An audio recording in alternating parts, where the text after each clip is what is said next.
Hi, I'm Simon Rushton, and this is Taxi Chronicles podcast. On this podcast, we spontaneously interview unsuspecting passengers with their permission, allowing them to share their intimate life stories and concerns.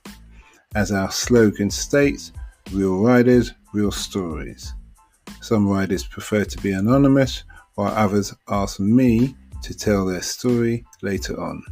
Either way, there are all genuine 5 to 10 minutes stories, so sit back and enjoy this episode. Hi, today we have a very sophisticated passenger. He's orchestra, is it orchestra? Conductor, sorry, it shows how much I know. He's a conductor and he's done some great orchestras. I'm not too familiar with the terminology, so you have to excuse me, but his name is Antonio Papano, so you can look him up. I'm not sure if he's on social media, but he's so we're just going to talk about general chit-chat conversation like we always do, about how you got into the industry, what motivates you, and how you've managed the industry during the lockdown and from what you see of the future. And there's quite a few questions there, so great to have you there today. Well, I started studying the piano when I was young, about 6 years old, and I took to it at some point, not at the very beginning, but and then I worked with my father, who was a singing teacher, and I played for his voice students. And one thing led to another, and we moved to America from here. My parents were Italian immigrants, and we then made a life for ourselves in America. But I got into opera, and obviously having been around singers all my life, and I started playing in many different opera houses, playing rehearsals for different conductors all over the world, actually. And that led me into conducting. At first, I was absolutely against it because I love playing the piano, but then I got into it. I saw that I could work with the orchestra the way I work with the singers, sort of as a coach, as a trainer, if you like. And now fast forward to here. I've been conducting for many years now, but no moment in that time would have prepared me for what's happening to us now, which is very, very difficult because I work for the Royal Opera House. I'm the music director, and this has been a very, very tough period, but not only for us, for all musical and arts organizations, because of this distancing necessity. That means not only that the orchestras have to, the individual members of the orchestra have to be distanced one from another to make music, but crucially the audience. So what happens is, when you've got an organization that depends on 90 to 95% occupancy, for financial reasons, if you cut that down to a third of that to allow for distancing, our financial model doesn't work anymore. So these are trying times, to say the least. But things are starting up, and hopefully with the help of government we can get moving again, at least in the short term. And I've got a few concerts coming up, but they're sort of smaller things. It's a big fight at the moment for survival, but the teams that are strong will survive this. The organizations that are working together, musicians, administrators, and everybody involved. We need to really, really be close. So it's all hands on deck. Definitely. That's a very, very good way of saying it. Well, I'm ex-military, so that's how it works. When they're coming over the wall, you can see the white of their eyes. It's everybody, even the chef has to buck in that respect. So as a conductor, would you say, I don't know about orchestra and all these kind of things, does that mean you have to understand how every instrument's played within reason? Well, I grew up as a piano player, as I said before, but with a lot of experience and a lot of observation and a lot of hands-on, even day-to-day experience, I've learned about each instrumental group and each individual instrument, though I'm not able to play the violin or the oboe, for instance, or the trombone. And so, but there are people who are multi-talented that way, conductors who can play more than one instrument. I'm just not one of them. Okay.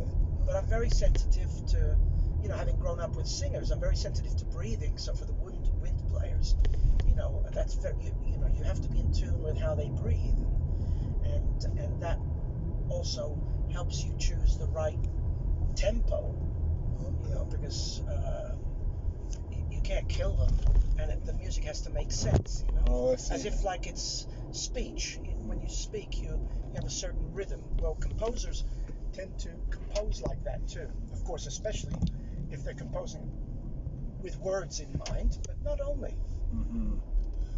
Would you say a composer or conductor, what's the difference between a composer? Well, a composer writes the music, okay, and a conductor leads the music. Okay. Yeah, conducts it, also interprets it, shapes it. Okay, and you're the conductor.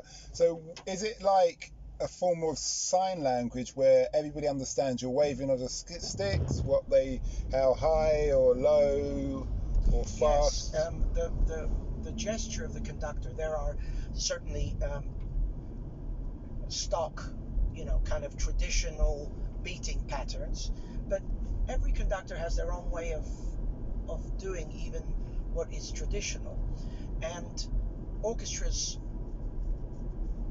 understand those gestures and are so used to them that they can go almost on an automatic pilot.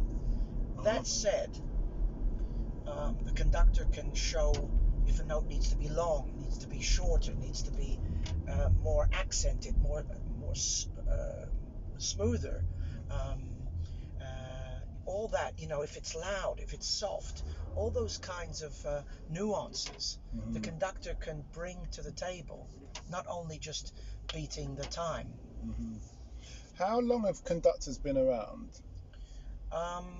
Several hundred years, but as the music, in classical music for sure, as the music got more complicated, hence the greater need for for a leader in the front.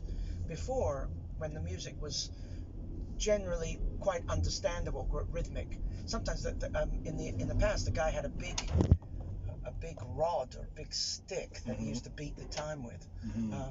But now it's done through, conductors conduct with a baton or not.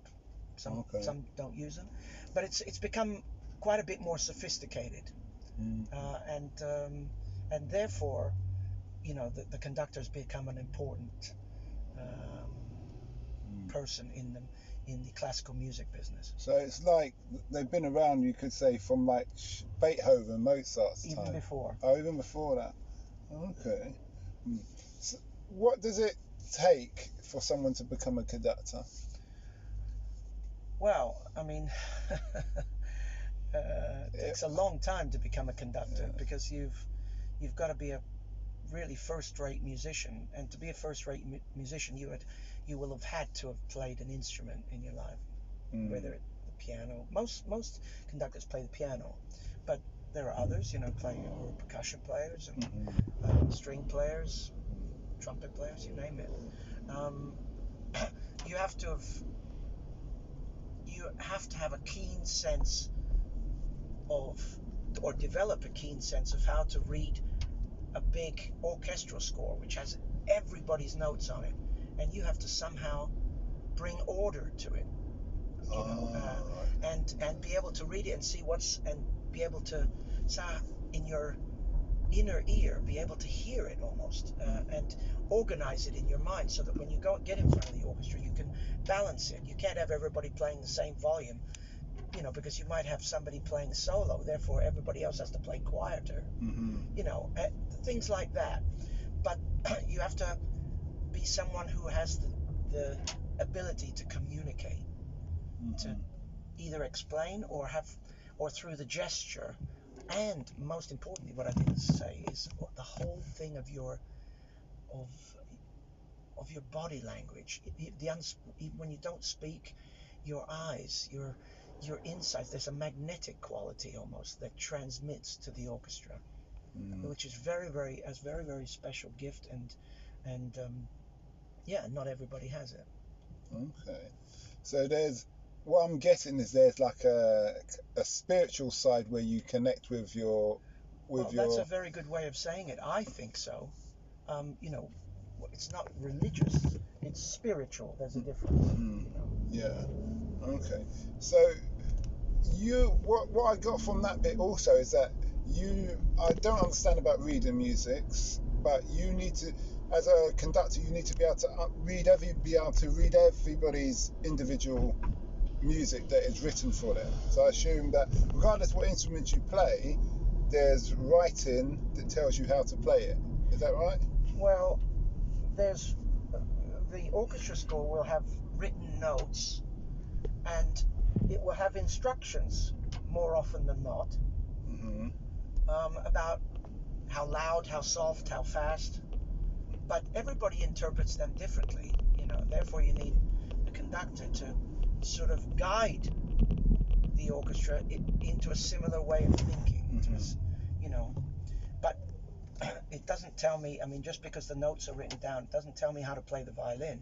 It just shows me the notes the violin has to play. It's up to the violinists, and they will have been schooled in how to play. So, Beethoven and Mozart, they were composers, not conductors.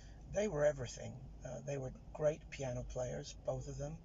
Mozart played the viola, and I believe also Beethoven did too, if I'm not mistaken. But they were great instrumentalists, and Beethoven conducted for sure, and I'm sure Mozart did too.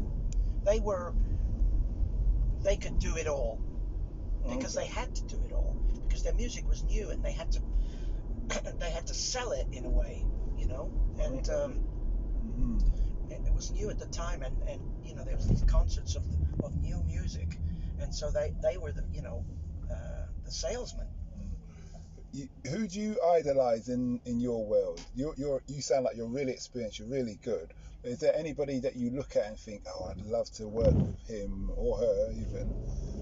Oh, there are so many musicians out there, great musicians. I've been fortunate to work with many of the greats, soloists. And of course, conductors don't work with each other. There's only one conductor usually. But I tinker around with lighter music too, jazz and stuff. I'm not a jazz pianist, but I play the tunes a little bit. And I always, wanted to have something more to do with that. But I'm not like I said, I'm not a skilled jazz player. But if I could do some more of that kind of music, that would make me very happy. Okay, all right. So Hans Zimmerman, I listened to Hans Zimmer. Sorry, I listened to his stuff because I first heard it from the movie Inception, and I thought this really sounds good, and it kind of motivates me. Is that guy a composer then? And he's a composer. I have to admit, I don't know his music. Inception, the movie? Yeah, I didn't see it, believe it or not. Oh, it's really good. Oh. Yeah. Okay. What motivates you? Because you've been in this industry a long time. There must be something that drives you to continue on. Well, the fear of messing up, I guess. No, my parents gave me somehow in my DNA a tremendous amount of energy and the feeling that, being an immigrant, of course, I have a work ethic, a strong, that work is almost above everything else. So that drives me, of course, but also a sense of responsibility. I'm music director of two big organizations, one here in London and one in Rome. Orchestra Santa Cecilia in Rome. So I've got quite a lot to carry on my shoulders, and I've got a lot of people I'm responsible for. So that drives me, of course. Yeah. So also, but music, of course, the music is like a drug. It pushes you to because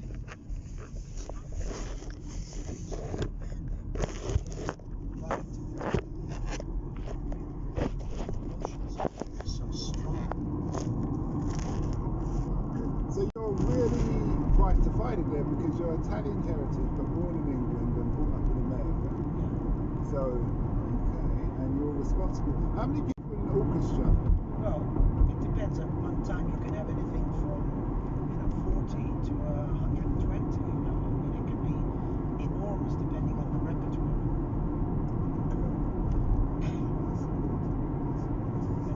Then you can add voices and other vocal soloists or instrumental soloists. It's a huge canvas. Because correct me if I'm wrong, orchestra traditionally is just instruments, no singing. Right. Okay, opera is where the orchestra works with the singer, is that right? Exactly. Orchestra's usually in the pit. Okay. Usually a sunken pit in front of the stage, and they accompany the singers. Okay. But surely, with this social distancing in the orchestra, all you do is space out the people on the instrument. Yes, and that's of course very, very difficult in a pit because you only have a certain amount. We hoped you liked that episode. Keeping in mind we never know who we're going to interview. We post twice a day, 8 a.m. and 5 p.m. GMT. Have you ever considered the future economies to invest in? Why not listen to our sister podcast, Africa Investor Stories? Considering Africa has the fastest growing economies and population on Earth and has done for many years, it holds 30% of the world's known natural resources. We publish twice a week, Tuesday with a guest investor and Fridays talking about investment, politics and history, providing a clear understanding for any potential investor.